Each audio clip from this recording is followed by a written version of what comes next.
Tuhan, kami kembali datang kepadamu karena kami kehausan, kami kelaparan di tengah-tengah dunia yang menekan kami, pergumulan hidup yang terus silih berganti, kekhawatiran dan ketakutan yang menghantui kami.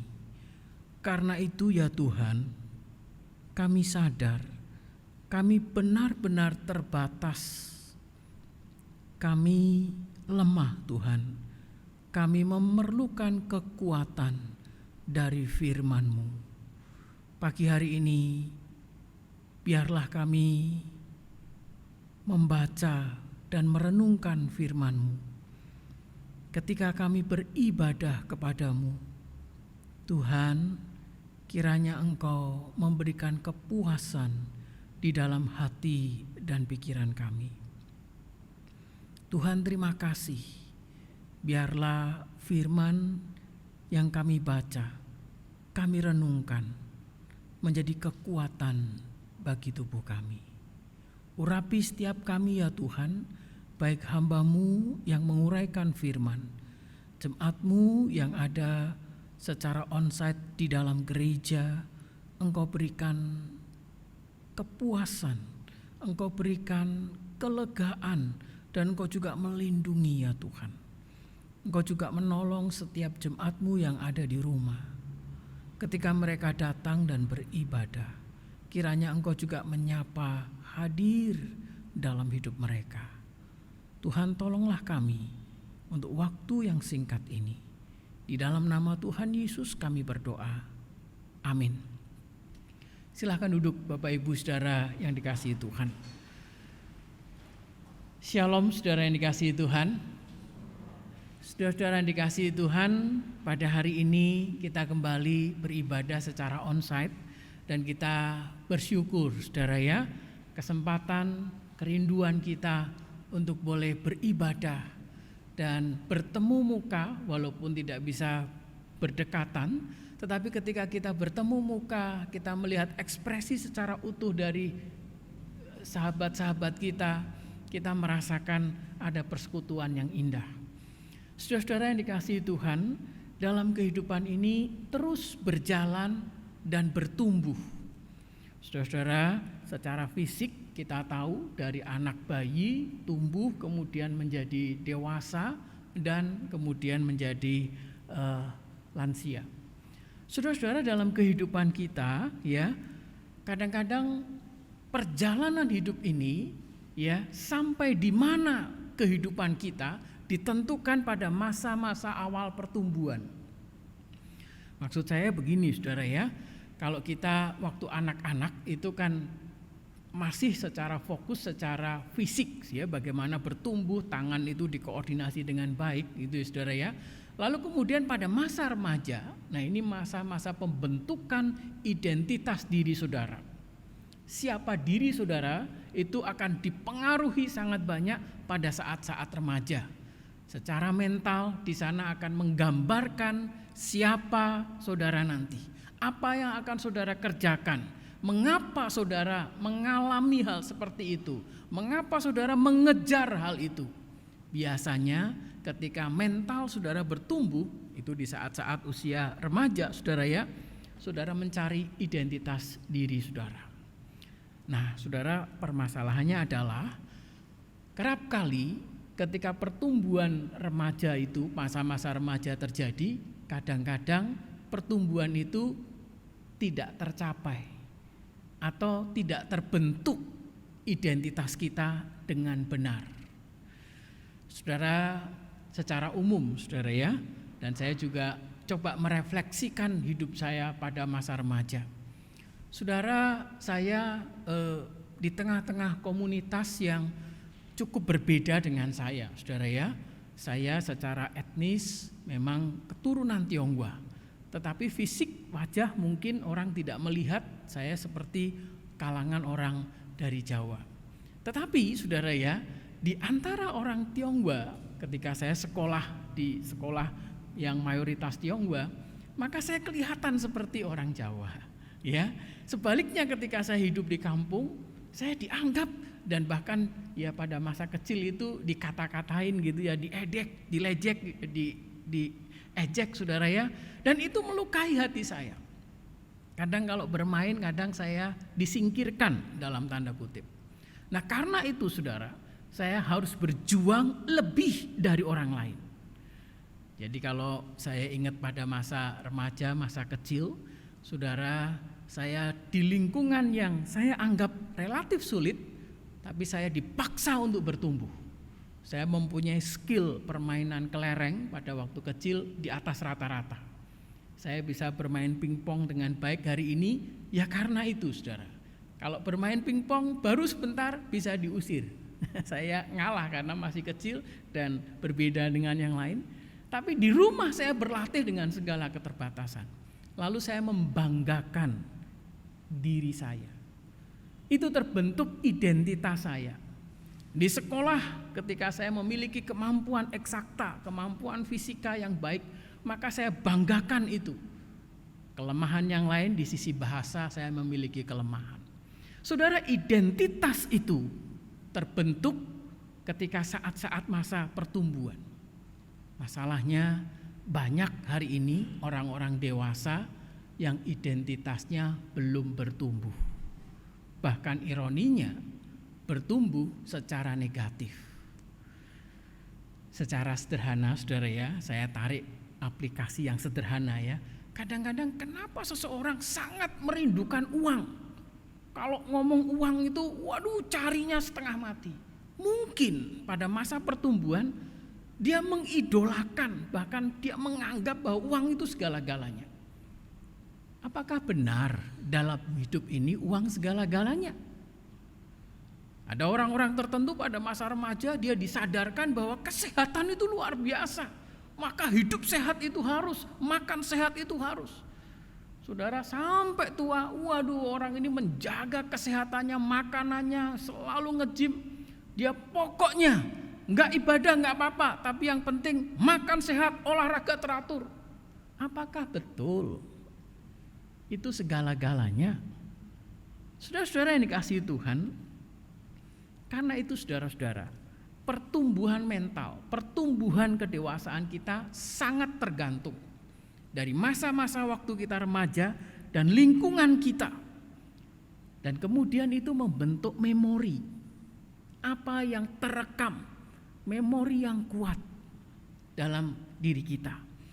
Karena itu saudara-saudara yang dikasihi Tuhan, tidak heran kalau Paulus dalam suratnya Filipi pasal 4 ayat yang ke-8 dia mengingat apa yang baik, apa yang indah, apa yang sedap didengar. Pikirkanlah itu, ingat-ingat, terus ingat-ingat. Kenapa Paulus berkata gitu? Ayat yang ke-9 bahkan dia berkata, bukan hanya ingat-ingat, pikirkanlah, tetapi lakukanlah apa yang sudah diajarkan. Karena itu akan membentuk identitas diri saudara. Saudara-saudara yang dikasihi Tuhan, sekarang ini ketika kita punya kesempatan berdiam diri, kenapa kita melakukan ini, itu? Apa yang menjadi kerinduan kita? Apa yang menjadi identitas dirimu? Saudara, saya ketika mulai dewasa, ya, saya mulai mencoba mengenal diri. Saudara, saya tidak tahu ya, kenapa kalau saya pakai kaos pakaian warna merah, aduh saudara saya itu gelisah bukan main. Apa salahnya warna merah? Tapi sekarang nggak apa-apa saudara ya, karena saya sudah mengerti kenapa saya tidak bisa pakai merah. Dan karena itu saya sudah menemukan identitas diri saya. Saya waktu remaja kalau dihina, dikatakan kata-kata kamu banci, kata banci itu membuat saya marah sekali saudara ya. Saya bisa berkelahi kalau saudara mengatakan itu. Tapi hari ini saudara katakan itu saya nggak apa-apa saudara. Kenapa saudara? Saya menyadari identitas diri saya tidak akan hancur kalau saya pakai pakaian merah. Identitas diri saya tidak akan hancur kalau saya dikatakan banci. Kalau saya dikatakan miskin, kalau saya direndahkan, identitas diri saya tidak hancur. Saudara-saudara yang dikasihi Tuhan, hari ini apa yang menjadi identitas diri saudara? Mari kita melihat di dalam 1 Yohanes pasal yang ketiga. 1 Yohanes pasal yang ketiga, kita akan membaca ayat yang pertama sampai ayat yang ketiga. 1 Yohanes pasal 3, surat 1 Yohanes pasal 3 ayat pertama sampai ayat yang ketiga. Saya memulainya ayat di atasnya, saudara ya, karena ini satu rangkaian yang cukup erat. Kalimat yang 2 ayat di atasnya dikatakan demikian. Maka sekarang anak-anakku, tinggallah di dalam Kristus. Ini perlu digarisbawahi kata ini. Supaya apabila ia menyatakan dirinya, kita beroleh keberanian percaya dan tidak usah malu terhadap dia pada hari kedatangannya. Jikalau kamu tahu bahwa ia benar, kamu harus tahu juga bahwa setiap orang yang berbuat kebenaran lahir daripadanya. Pasal yang ketiga, ayat pertama sampai ayat yang ketiga yang menjadi fokus kita hari ini, firman Tuhan berkata, kata pertama berkata, lihatlah betapa besar kasih yang dikaruniakan Bapa kepada kita, sehingga kita disebut anak-anak Allah. Kalimat ini saya ulangi, saudara ya. Lihatlah betapa besarnya kasih yang dikaruniakan Bapa kepada kita, sehingga kita, saudara dan saya, disebut anak-anak Allah. Dan memang kita adalah anak-anak Allah. Karena itu dunia tidak mengenal kita, sebab dunia tidak mengenal Dia. Saudara-saudaraku yang kekasih, sekarang kita adalah anak-anak Allah, tetapi belum nyata apa keadaan kita kelak. Akan tetapi kita tahu bahwa apabila Kristus menyatakan dirinya, kita akan menjadi sama seperti Dia, sebab kita akan melihat Dia dalam keadaan yang sebenarnya. Amin. Bapak, Ibu, Saudara yang dikasihi Tuhan, ayat yang pertama dengan jelas, kata pertama itu mengingatkan lihatlah. Ya, kalau membandingkan tafsiran-tafsiran lain atau Alkitab lain, ada yang berkata perhatikanlah, cermatilah. Apa yang perlu kita perhatikan? Apa yang perlu kita ingat, kita cermati? Dengan tema kita hari ini saya menggantinya kalimat ini, ingat-ingatlah. Ingat-ingatlah. Lihatlah, ingat-ingatlah. Apa yang dikatakan di sana, saudara? Betapa besar kasih Allah, anugerah Allah yang sangat besar dalam kehidupan kita. Apa sih yang perlu diingat? Biasa, saya jadi orang Kristen sudah puluhan tahun. Apa sih yang istimewa? Saudara, kalau menjadi orang Kristen, lalu saudara tidak merasakan gregetnya menjadi orang Kristen, dampak efek sebagai orang Kristen, saya katakan kasihan sekali, saudara. Ya, kalau menggunakan kata anak sekarang ya, kasihan deh lu. Jadi orang Kristen tapi nggak ngerti kalau saudara sesungguhnya anak-anak Allah. Memang di dalam ayat kita dikatakan saudara disebut anak-anak Allah. Tetapi terjemahan lain mengatakan begini, kalian, saudara dan saya diakui sebagai anak-anak Allah. Frasa berikutnya bukankah mengatakan memang benar kita adalah anak-anak Allah. Hari ini saya ingin tanya kepada saudara, seberapa bangga, seberapa itu membentuk identitas diri saudara bahwa saudara adalah anak-anak Allah. Sering saya dengar, Pak, saya nyanyi juga sering. Saudara, kadang-kadang ya hal yang biasa itu terus bisa tidak berarti, saudara ya. Padahal saudara tahu di beberapa negara ya, kalau dia punya kepercayaan tertentu, misalnya orang-orang Jepang ya, kekaisarannya itu merasa bahwa mereka adalah keturunan anak dewa matahari. Wah, mereka senang sekali, saudara ya. Keturunan dewa, saudara ya. Saudara bukan sekedar keturunan dewa, saudara anaknya dewa, segala dewa. Saudara, anak Allah. Saudara, ini perlu kita ingat, ini perlu kita lihat, ini perlu kita cermati. Yohanes 3 ayat 16 mengingatkan, karena begitu besar kasih Allah akan dunia ini, sehingga ia mengaruniakan anaknya yang tunggal, supaya barang siapa percaya, dia tidak binasa, tetapi mendapatkan hidup yang kekal. Lalu saudara, menjadi anak Allah memang kadang membuat kita kadang nggak ada ininya, bahkan resikonya besar. Saudara, memang betul saudara ya. Kalau kita melihat kemudian dampak atau konsekuensi logis ya ketika saudara menjadi anak-anak Allah, maka kalimat berikutnya dikatakan, dan memang kita adalah anak-anak Allah. Karena itu dampak konsekuensinya, karena itu apa saudara? Dunia tidak mengenal kita, sebab dunia tidak mengenal Dia. Kalau kita melihat kembali mengingat Injil Yohanes pada pasal yang pertama, di sana dengan begitu jelas ya. Ayat yang ke-10 pasal pertama dikatakan ya, ia telah datang kepada ia telah ada di dalam dunia dan dunia dijadikan olehnya, tetapi dunia tidak mengenalnya. Dunia ini tidak mengenal Yesus, Tuhan kita, Bapa kita tidak mengenal. Bahkan orang-orang Yahudi, umat pilihannya pun menolak Dia. Karena itu saudara, ayat yang ke-12, satu kalimat yang luar biasa yang harusnya nanti terimplementasi dalam diri kita. Kalimat ini harus kita hafalkan saudara.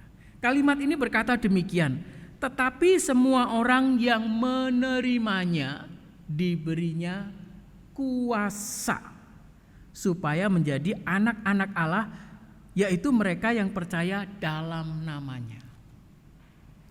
Saudara ingat, saudara lihat, saudara pikirkan bahwa saudara bukan manusia sembarangan. Saudara anak Allah.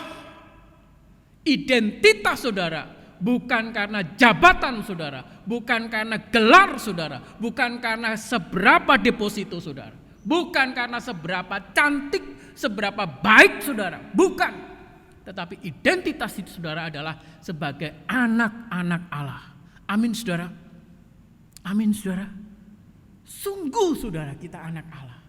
Namun memang kita harus tahu konsekuensi logisnya, dunia menolak kita. Ya, kalau kita melihat Yohanes 15 ayat 18 sampai Yohanes 16 dikatakan dunia itu jangan heran kalau nanti dunia menolak kamu, dunia menganiaya kamu, bahkan dunia mengejar-ngejar kamu, membunuh kamu. Jangan heran. Ada orang-orang yang dia merasa jadi orang Kristen, membela kebenaran, melakukan kebenaran, lalu kalau diperlakukan tidak adil, marahnya itu lebih jahat daripada orang dunia, saudara. Ini namanya dia gak ngerti siapa Bapaknya, siapa Tuhannya. Ya, bukankah kita ingat itu ya, ada kata-kata orang yang ngomong gini, kalau kamu jahat, saya bisa lebih jahat dari kamu. Saya harap itu tidak keluar dari mulut saya dan saudara.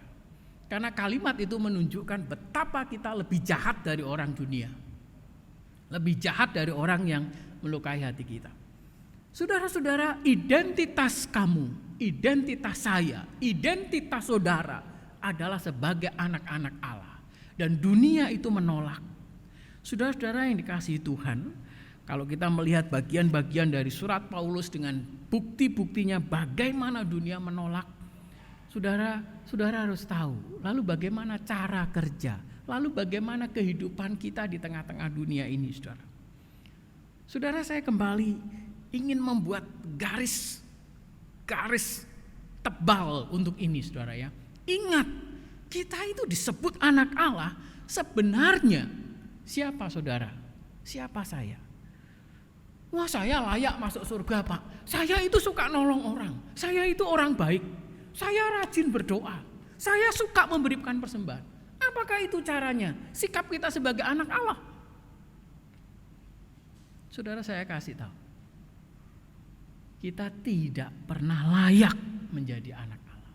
Karena kita orang berdosa dan kita menjadi ahli waris neraka. Diangkat menjadi warga negara surga. Saudara, kita harus ingat ini. Kita harus sadari ini. Ini yang harus menjadi identitas saudara dan saya sebagai orang Kristen. Allah pencipta langit bumi, Allah yang maha kuasa, Allah yang kudus, Allah yang suci, mau angkat saudara dan saya. Saudara, saya kalau sekarang coba membayangkan, tiba-tiba ada orang gelandangan masuk di sini. Terus saya disuruh meluk, cium, ngangkat jadi keluarga. Mungkin saya mikir-mikir, betul saudara ya. Saudara, kalau seandainya ada gelandangan bau di tengah terus tiba-tiba di sini, duduk di sebelah saudara, apa yang saudara rasakan? Saudara pasti jijik, saudara pasti ingin menyingkir, betul? Ya. Tapi kira-kira gambarannya Tuhan yang suci kudus dengan kita yang berdosa, dia datang, dia memeluk kita. Dia mengorbankan dirinya. Itulah yang dilakukan Tuhan bagi kita. Saudara-saudara yang dikasihi Tuhan, hari ini kesempatan yang baik kita mengikuti perjamuan kudus. Apakah kita layak menerima roti dan anggur? Kalau kita berdiam diri melihat siapa diri kita harus sadar kita tidak layak. Karena itu saudara, ketika kita sadar bahwa kita sudah ditebus, kita diangkat menjadi anak, apa yang harus ada dalam diri kita? Perasaan malu, takut, menyembunyikan diri, atau kita keluar dan bersaksi menunjukkan siapa diri kita, tunjukkan sukacita kita.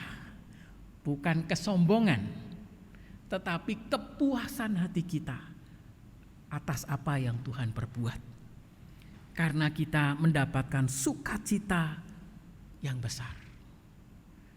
Saudara-saudara, kalau kita coba menengok ke belakang orang-orang yang pada masa PL, misalnya contohnya Musa misalnya, ketika dia melihat kekudusan Tuhan, ya, dia merasa dirinya tidak layak.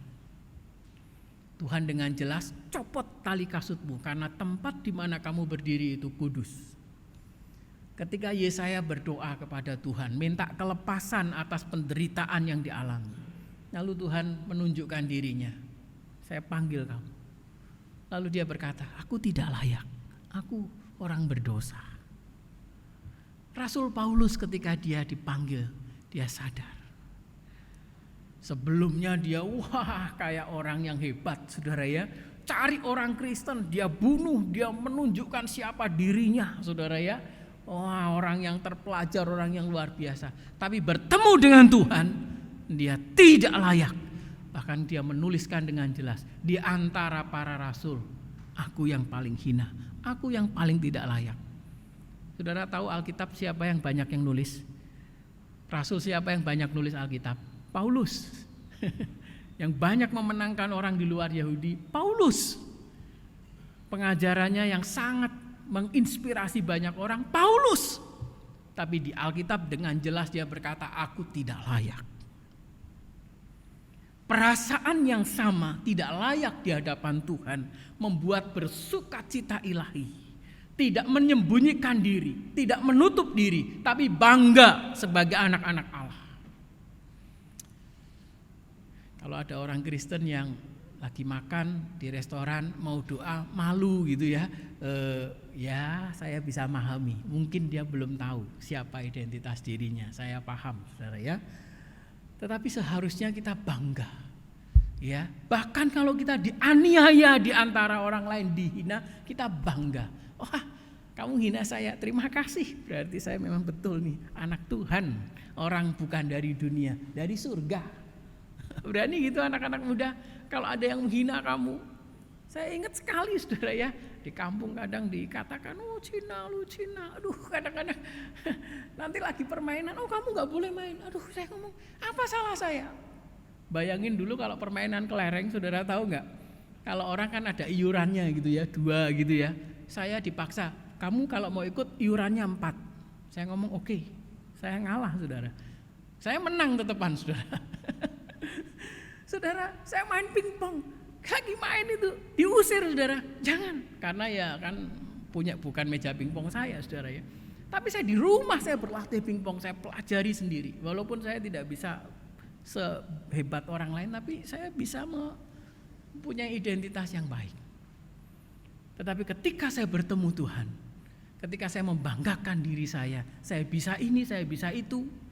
Saya ingat saudara ya, kelas 2 SD saya bisa bikin layangan. Saya pikir-pikir, wah karunia Tuhan hebat. Kelas 3 SMP, sepeda itu dibongkar pasang saya sudah jago saudara. Sudah bisa ngecat sepeda, sudah bisa bongkar seluruh sepeda. Tapi begitu ketika SMA kuliah, lulus menjadi orang yang punya kemampuan teknik. Ketika saya ketemu Tuhan saya malu. Saya tidak ada gunanya di hadapan Tuhan.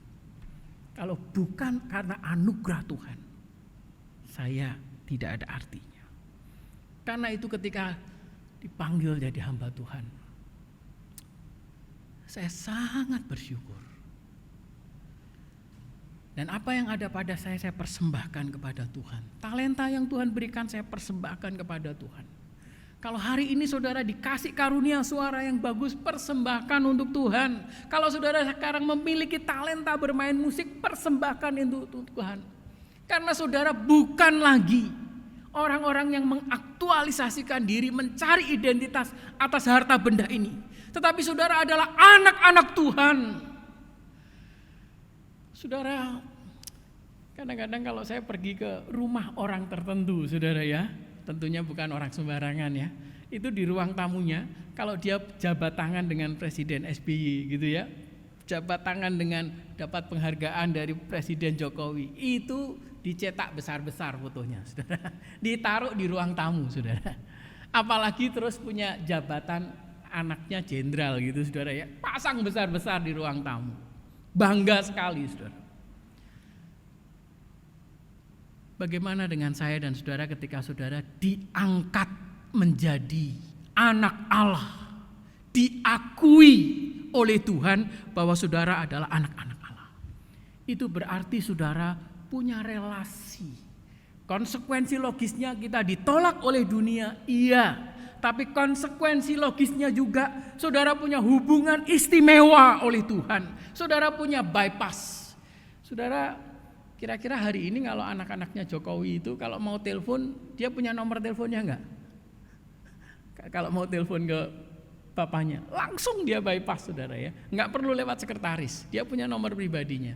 Tapi saudara mau telepon presiden, walaupun punya nomornya enggak tentu diangkat saudara. Hari ini kita harus bangga jadi orang Kristen. Sekalipun kita dalam kesulitan dan penderitaan yang besar. Tetapi kalau hari ini saudara ingat, saudara lihat anugerahnya, betapa besar yang dilakukannya. Saudara akan dengan sukacita. Sungguh saya bersukacita ditebus. Identitas inilah yang saya miliki. Saya tidak perlu membanggakan yang lain. Kemampuan saudara apa, karunia saudara apa, talenta saudara apa. Persembahkan itu kepada Tuhan. Tidak perlu disombong-sombongkan. Ya, apalagi kalau terus marah. Emang saya siapa? Waduh, nggak tahu dirinya siapa saudara ya. Tanya orang lain. Ya memang kamu siapa? Nggak tahu saudara ya. Saudara identitas kita siapa? Kalau saudara lagi marah, emang saya siapa? Terus ingat, oh iya saya anak Allah. Terus saudara ingat ketemu Tuhan, lihat, saudara mesti tunduk saudara. Nggak akan. Orang-orang yang menjadi anak-anak Allah, dia tahu identitas dirinya dan dia tahu dia debu, dia orang berdosa, dia tidak layak, dan hatinya akan meluap dengan kasih. Dia punya hubungan yang langsung. Ketika dia melakukan dosa, dia ditegur oleh Roh Kudus. Kalau kita melihat bagian ini, ayat yang ke pasal yang surat 1 Yohanes 3 ya, mulai dari pasal 3 ayat 9 ayat 10 dikatakan, setiap orang yang lahir dari Allah dia tidak berbuat dosa terus-menerus sebab benih ilahi, sebab ada kuasa Roh Kudus dalam dirimu. Hubungan pribadi itu sampai-sampai ya, saudara kalau ditanya, kalau cuman punya nomor handphonenya Presiden Jokowi, terus kita bisa punya akses, kita bangga banget, kita punya nomor bypassnya jenderal begitu saudara ya, Panglima TNI, wah masih kita bangga itu, kalau ada apa-apa kita telepon. Saudara, yang diberikan Tuhan kepada saudara bukan sekedar nomor handphone, tetapi rohnya di dalam diri saudara. Karena itu ketika saudara berdoa, bersujud dengan hati yang bersih, saudara bisa merasakan kehadiran Tuhan. Saudara bisa mendengar suara Tuhan.